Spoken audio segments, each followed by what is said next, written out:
Thank you so much, Representative Govea, for both filing this amendment and standing up for families living in poverty across Massachusetts. Especially, you mentioned earlier, right, that the people who are overwhelmingly being impacted by this are overwhelmingly not the families of your district. So I just want to say, deeply appreciate you standing up for people in districts like mine. $26,203. That is the per capita income for residents of Chelsea. The minimum income for receiving this rebate is $38,000, well above the $26,203. Chelsea's median household income is also 28% lower than the Commonwealth's.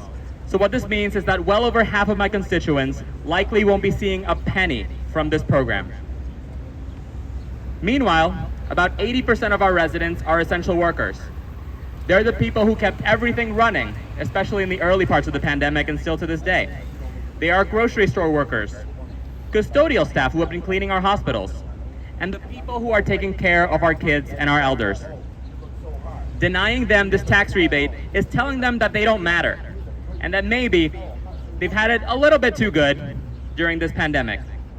It's a slap in the face to the people of my district, who have been suffering from systemic injustice for decades, even before this pandemic.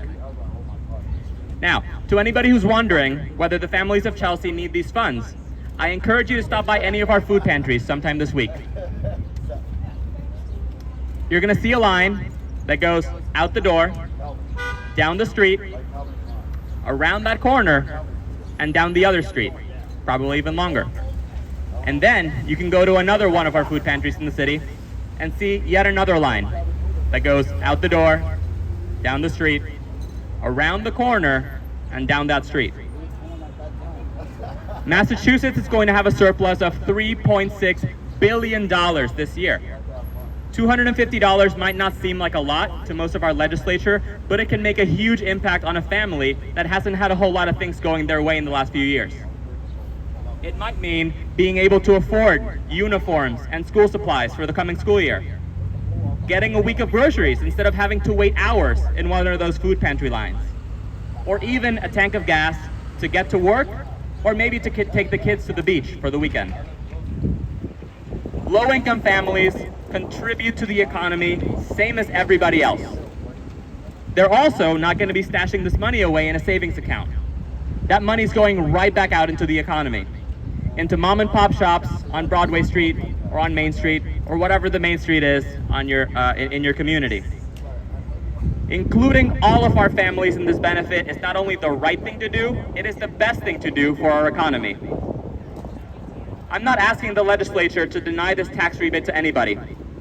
I'm just asking our legislative leaders to think about the families that are still in a state of crisis in Chelsea, in Everett, and everywhere else in Massachusetts, and to consider giving everybody the same $250 that they are now considering giving to middle-class families.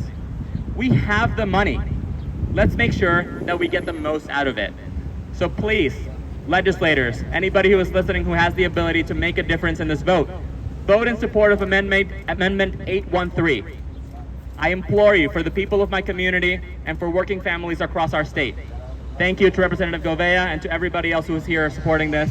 I hope that the legislature will do the right thing. Thank you. Thank you, Roberto.